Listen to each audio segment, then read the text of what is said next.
bienvenue sur la chaîne de Marie Malaya ou comment progresser en trouvant l'essence à l'intérieur de soi. Donc je vais vous dire ce que j'ai un petit peu pris en note ce matin. Donc comment pouvoir accueillir l'incarnation, la réalisation dans la matière. La réponse est en se posant et en construisant des lieux, des fondations, un lieu fort au sol, un lien fort au sol, pardon. Donc c'était la réflexion ce matin sur comment se fait-il que nous sommes brassés par des énergies lourdes et en même temps que nous sentons que la vie devient plus légère, et vous verrez qu'à la fin des questions, c'est vraiment ça que j'accueille. Comment se fait-il que j'ai été en errance? C'est une question que je me pose à moi-même et peut-être que vous vous la posez, j'imagine que vous vous la posez. Tous ces temps-ci en voyage, comment se fait-il que j'ai laissé la maison familiale? Comment se fait-il que j'ai laissé le mode de travail avec un public? Comment se fait-il que je cherche encore, que j'ai l'impression d'être en errance? Je me chargeais d'informations et reproduisais, donc c'est quelque chose d'inconscient, c'est comme si je reproduis quelque chose dont je n'ai pas la connaissance et dont je n'ai pas accès à la connaissance. Je reproduisais la fuite d'Égypte et d'Angleterre, des semences de lumière. Je parle de la famille du Christ et des Madeleines, ou des Madeleines druides, donc à l'époque du Christ, et ensuite, après la résurrection du Christ, la dispersion des semences de lumière dans le monde. J'ai été prise par un karma au-delà de moi qui me mouvait, qui me faisait bouger, et je n'en étais pas consciente. Donc là aujourd'hui j'ai cette conscience, c'est ce que je veux partager avec vous. Peut-être pouvez-vous témoigner si vous avez cette conscience également. Quand tu dis semence de lumière, que veux-tu dire? Je veux dire que je suis une Madeleine incarnée, donc qui ne se connaissait pas, à notre époque, donc en 2022, dont le rôle est d'apporter paix et amour sur terre.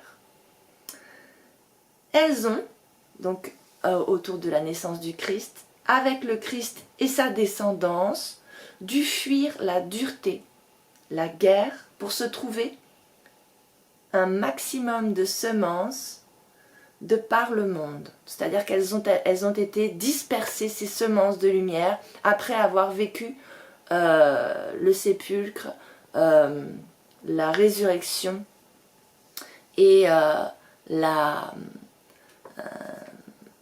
propagation en fait de l'esprit dans la matière, la propagation de cette jeunesse entre guillemets. C'est connoté aujourd'hui cette façon d'aborder les choses.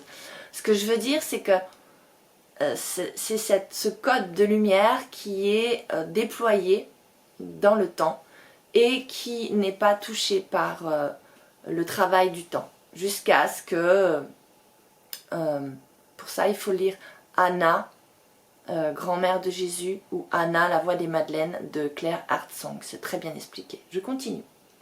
Est-ce que ces Madeleines et le Christ sont des voyageurs? Est-ce qu'à l'époque ils étaient des voyageurs? Est-ce que dans le personnage Christ et Madeleine on a associé voyageurs? Tant qu'ils ont été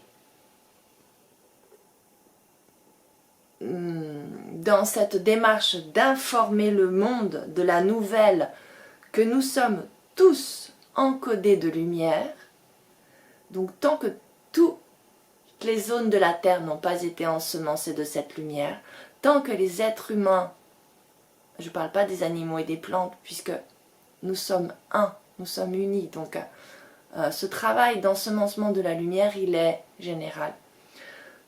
Tant que nous ne sommes pas tous encodés de lumière, donc tous propices à s'éveiller, ils ont voyagé. C'était leur mission. Maintenant que mondialement l'éveil se propage, et nous sommes tous témoins de ceci, de nouvelles communautés vont s'installer en différents points de Gaïa. C'est la première fois de cette ère que l'humain, lumière, peut se poser et s'enraciner et de faire pousser son potentiel avec la descente des informations venues du ciel ou des galaxies ou du vide. Vous appelez ça comme vous voulez. Ce qui compte de comprendre, c'est que ce qui se passe aujourd'hui, c'est le symbole de l'incarnation. C'est-à-dire, nous sommes le creuset. C'est pour ça que le féminin sacré est une valeur et une part très importante. Nous sommes Gaïa incarnée dans cette matière, donc cette part féminine qui accueille l'étoile, la lumière du ciel, donc l'encodage. Et cette lumière vient fertiliser, comme le spermatozoïde vient fertiliser l'ovule. Cette lumière vient fertiliser la matière et encoder la matière à un niveau beaucoup plus unifié et beaucoup plus ensemencé de divinité. Nous sommes dans une époque de très haute vibration. Nous pouvons le sentir, les fréquences de Schumann en attestent. Et en même temps, de très grande lourdeur. Beaucoup de revisites, de choses que nous avions pensé être derrière nous. Voilà, des choses très lourdes, chacun pourra voir dans sa vie. En oscillement de l'une à l'autre, de la lourdeur à la légèreté, de la lumière à la noirceur. À quoi cela est-il dû?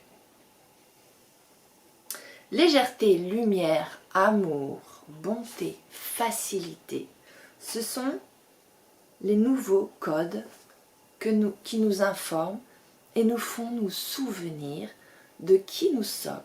Donc quand nous sommes connectés à cette légèreté, nous sommes dans ces nouveaux codes qui viennent informer nos cellules, qui viennent informer nos molécules, nos atomes par les chemins du vide, de qui nous sommes réellement.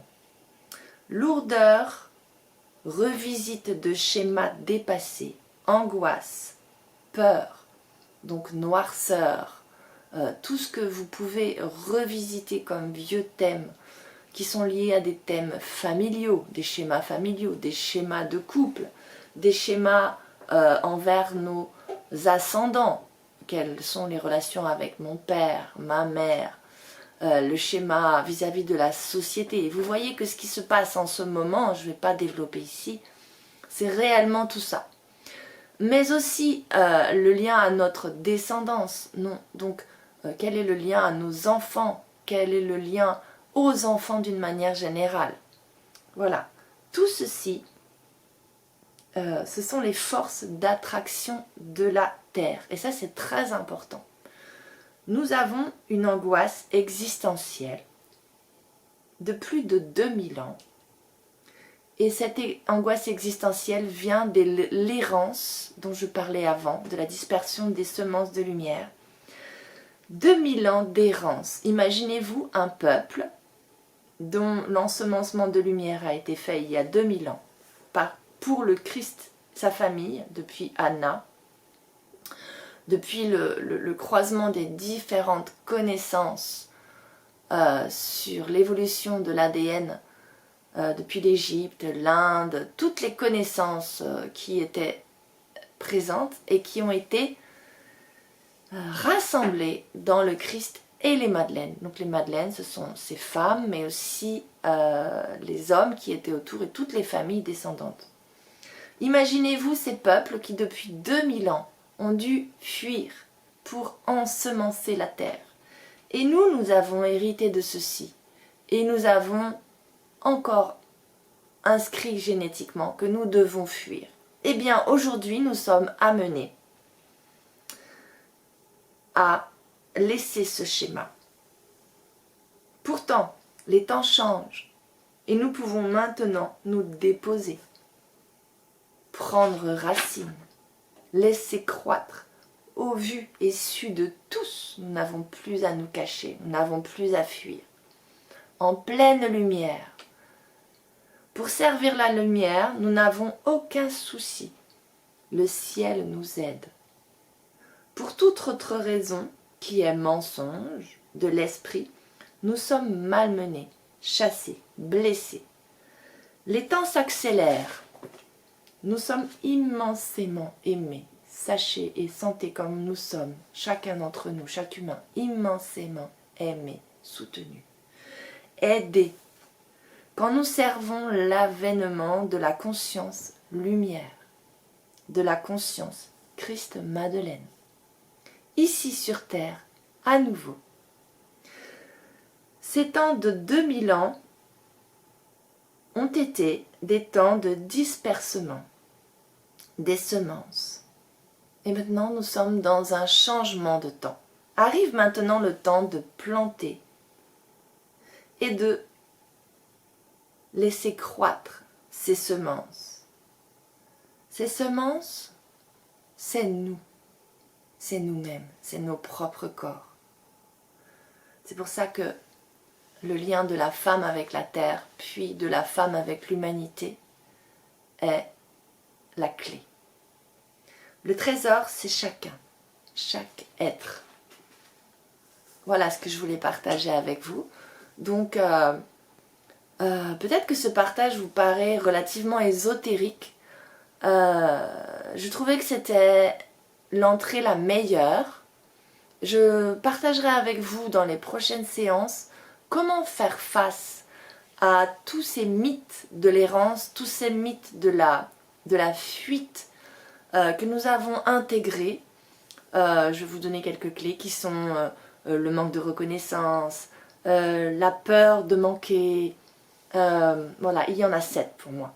Et comment nous pouvons regarder et accueillir chaque part de nous, transformer et aller du côté de la lumière qui est notre véritable voie et en même temps planter ces choses dans la terre pour les faire pousser. Je vous remercie de votre écoute, je vous accueille et je vous invite réellement tel que vous êtes à laisser des commentaires, poser des questions, partager ce qui vous intéresse et j'espère que nous pourrons aller beaucoup plus loin dans l'échange. Merci, à bientôt.